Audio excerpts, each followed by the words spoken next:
उत्तर प्रदेश जल निगम संघर्ष मोर्चा के महासचिव डॉक्टर ए.के. सिंह द्वारा अवगत कराया गया है कि उत्तर प्रदेश जल निगम के कार्यकर्मियों और पेंशन धारकों की लंबित न्यायोचित समस्याओं तथा पेंशन पारिवारिक पेंशन धारकों को पेंशन राजकीय कोषागार से दिलाने 7वां वेतनमान 2016 से प्रदान करने के लिए जल निगम के विभाजन से कोई लाभ न होने के कारण पूर्व की भांति एकीकृत किए जाने एवं प्रबंधक निषेध निदेशक के पद पर वरिष्ठ तकनीकी अभियंता को तैनात किए जाने, उत्तर प्रदेश जल निगम में अक्टूबर 2024 से लंबित वेतन प्रदान किए जाने एवं अनेक समस्याओं को लेकर 3 दिवसीय धरना का आयोजन किया गया है। पत्राव से बात करते हुए कहा है कि अगर 3 दिन में हमारी मांगे पूरी नहीं होती है तो हमारे धरनाव रहस्य रूप ले सकता है।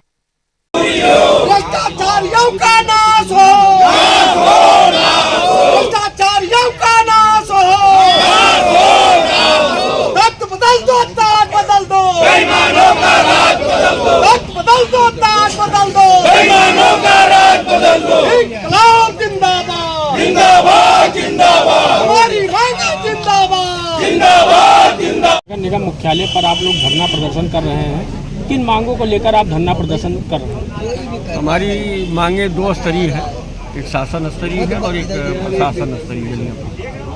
शासन स्तरीय मांग ये है कि पेंशन पर बढ़ता भार देखते हुए हमारी पेंशन जैसे पावर कॉर्पोरेशन की परिषद में वो है ना हमारे से बड़ा, उसके आश्रितों को 2013 पेंशन ट्रेजरी से दे रहे हैं, तो हमारी पेंशन ट्रेजरी से दी जाए, हमें 7वां वेतनमान हमको लागू किया जाए और जल निगम 2021 में जो बांटा गया जिस हिसाब से कि जल निगम की स्थिति ठीक होगी, लेकिन जल निगम की स्थिति ठीक होने बजाय और बुरी हो रही है, तो इससे पूर्व की भांति एकीकृत जल निगम फिर से बनाया जाए और इसका प्रबंध निदेशक जो आइए सब तरफ बना दिए गए हैं 1975 के एक्ट के खिलाफ, वहाँ पे एक वरिष्ठतम तकनीकी अभियंता की तैनाती की जाए, तो शासन स्तर की मांग है। दूसरी जो शासन स्तर की मांग है कि काम की कमी नहीं है, पैसा खर्च नहीं कर पा रहे हैं, इनकी गलत नीतियों के कारण काम नहीं हो पा रहा है, जिससे में सेंटेज नहीं मिल रहा है, तो इसके लिए तो एक कार्य योजना बनाओ और जो बकाया पेंशन और 5 महीने का और वो है वेतन वो तत्काल प्रदान करें। 6ठे वेतनमान में अवशेष दिए और दिहात दें। 6ठे वेतनमान के संबंध में माननीय उच्चतम न्यायालय की 6 जनवरी 2025 के निर्णय के बाद और शासन द्वारा 2 साल पहले इसके लिए पर्याप्त धनराशि 442 करोड़ अमूल करने के बावजूद ये एरिया नहीं दिया जा रहा, वो एरिया थे। हमारे 500 परिवार अकाल कवलित हुए, हमारा साथी और उसके कृषक आर्थिक तंत्रपा ड्यूटी आज तक नहीं हुई, जिससे वो घर की ठोकरें खाने को मजबूर है, उसकी तत्काल में तक आर्थिक तंत्रपा नहीं। अन्य विभागों की तरह हमारे यहाँ सुलभ चिकित्सा के लिए कैशलेस व्यवस्था लागू की जाए और सबसे बड़ी चीज़ है कि जो हमारे यहाँ कार्मिकों की कमी है, इंजीनियरिंग विभाग है, जल निगम बहुत तकनीकी विभाग है, यहाँ की हर जगह की टोपोग्राफी अलग है, हर जगह का एस्टीमेट अलग बनता है, कहाँ ऊंचाई है कहाँ नीचाई है, ये पिरोडी इरीगेशन की तरह स्पाट एस्टीमेट नहीं बनता है। और यह प्राकलन बनाने वाले प्राकलन जांचने वाले आपको जान के ताज्जुब होगा कि एक भी डिग्री इंजीनियर हमारे 915 की स्ट्रेंथ है और एक नहीं है। जैसा कि आपकी मांगों को लेकर के अगर सरकार इस पर ध्यान नहीं देती तो आगे आपका क्या इस पर? हमारे सामने अब करो मरो का प्रश्न है। हमने ये ध्यानाकर्षण कार्यक्रम लिया है और ध्यानाकर्षण कार्यक्रम का ये पहला दिन है।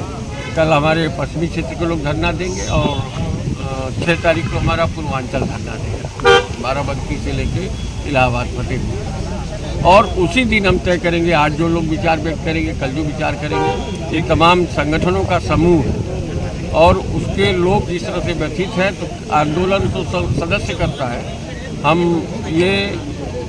हम पदयात्रा कर सकते हैं, हम दंडोत यात्रा कर सकते हैं, हम आमरण भूख हड़ताल कर सकते हैं, या करो मरो की स्थिति में जो कुछ समझ में आएगा सदस्यों को वो सब करेंगे, जिससे इनकी नींद खुले। अगर इनकी नींद खुल जाए, ये बात कर ले। अब आप समझिए कि हमको क्या करना चाहिए। आप पर ही सवाल छोड़ता हूँ कि जब हम कार्यक्रम कर रहे हैं, यहाँ शांति भंग होगी, शांति तो कभी भंग होने देंगे, हम पूरी तरह अनुशासित रहेंगे, लेकिन काम बाधित होगा ना। उसके बावजूद प्रशासन इतना निरंकुश हो चुका है कि हमसे बात भी करने को तैयार नहीं है। तो मैं तो चाहूँगा आप लोगों के माध्यम से कि आप हमारी बाइक लेने के बाद अगर हमारी बातें गलत हो या इसको गलत साबित करना चाहता है, उनकी भी बात ले लीजिए कि आप इन बिंदुओं पे जो उनकी मांग है इसको आप काट रहे हैं, तो किस कारण काट रहे हैं, तो उनसे आप बात क्यों नहीं कर सकते। हम आंदोलन के लिए नहीं पैदा हुए हैं, हम लोग भगवान विश्वकर्मा के बेटे हैं, हम निर्माण के लिए हैं, हमसे विनाश की स्थिति नहीं मानी। हाँ, अपना विनाश हम कर सकते हैं, जो आपने पूछा कि अब क्या कर सकते हैं। जब हमारे पास जीने के लिए, खाने के लिए, चलने के लिए, सामाजिक सरोकार निभाने के लिए अगर हमारे पास धन नहीं रहेगा, हमने 35 साल 40 साल इस विभाग को दिए और हमको इस लेवल पे ला के छोड़ दिया गया, तो हमें क्या करना चाहिए आप समझ लीजिए खुद। और हम कुछ नहीं आज कर सकते कि हम आगे क्या करेंगे।